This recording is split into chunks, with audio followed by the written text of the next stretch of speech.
Hello students, मेरे channel में आज आपका स्वागत है। आज हम आपको हिंदी व्याकरण का पहला पाठ उपसर्ग और प्रत्यय बताएंगे। इसमें सबसे पहले आपके आते हैं उपसर्ग। उपसर्ग क्या होते हैं?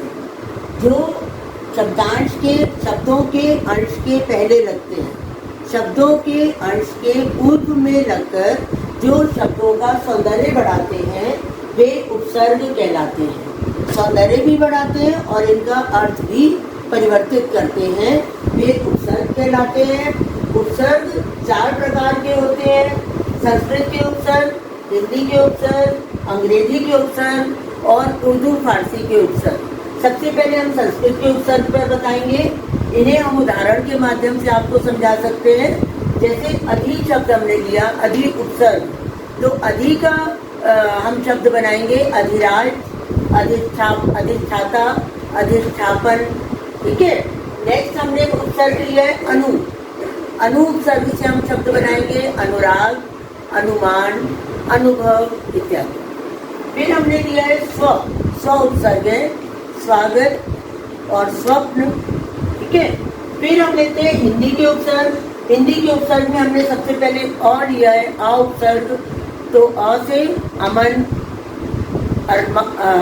अमन, अज्ञान। अन उपसर्ग से अनबन, अनपढ़। बिन उपसर्ग से बिन मांगे, बिन चाहे। सु उपसर्ग से सुपुत्र, सुलोचन, सुलोचना इत्यादि। फिर हम अंग्रेजी के उपसर्ग पर आते हैं। अंग्रेजी में सबसे पहले हमारा उपसर्ग आ रहा है chief. Chief marshal, chief inspector, chief minister. फिर जनरल, जनरल भी अंग्रेजी का उपसर्ग है। General merchant, general minister. Half, half शब्द हाफ उपसर्ग से बनेगा half pant, half shirt. Okay, half day, half leave भी आप कह सकते हो। फिर उर्दू और फारसी के उपसर्गों से हम बनाएंगे कम। सबसे पहले उपसर्ग आया हमारा कम, कम वक्त, कम अक्ल। फिर गैर उपसर्ग है तो गैर कानूनी, गैर हाजिर। जैसे आप क्लास में एब्सेंट होते हो, गैर हाजिर। हम शक्ल, हम उम्र। खुश, खुशकिस्मत, खुश नसीब।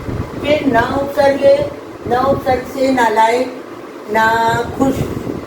ठीक। अतः क्या समझ में आया? शब्द के प्रारंभ में जोड़े जाने वाले शब्दांश उपसर्ग कहलाते हैं। ठीक है। इसके बाद हम प्रत्यय पर आते हैं। प्रत्यय जो शब्दों के अंत में प्रयुक्त होते हैं, शब्दांश के अंत में प्रयुक्त होने वाले शब्दों के अंत में जोड़े जाने वाले शब्दांश प्रत्यय कहलाते हैं। जैसे उपसर्ग हमने प्रारंभ में लगाए, प्रत्यय हम अंत में लगाते हैं। इसके 2 प्रकार होते हैं, कृत प्रत्यय और तद्धित प्रत्यय। कृत प्रत्यय में हमने कृत प्रत्यय हमेशा क्रिया शब्दों के साथ रखते हैं, जैसे रोना, हंसना, जागना, खेलना, पढ़ना इत्यादि। तो इसमें हम सबसे पहले ले रहे हैं आई प्रत्यय।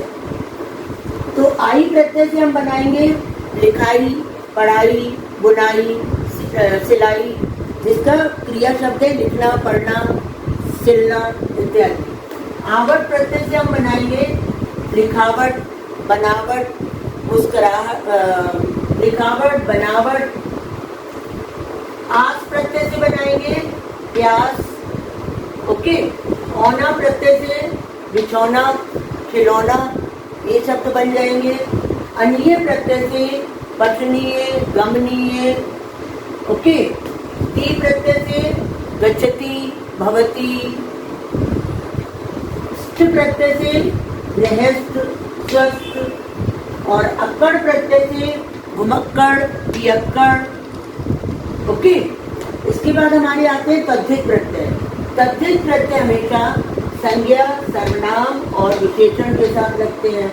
अब आप देखो, तद्धित प्रत्यय में भी हमने सबसे पहले आई शब्द लिया है और कृत प्रत्यय में भी हमने पहले आई शब्द लिया था।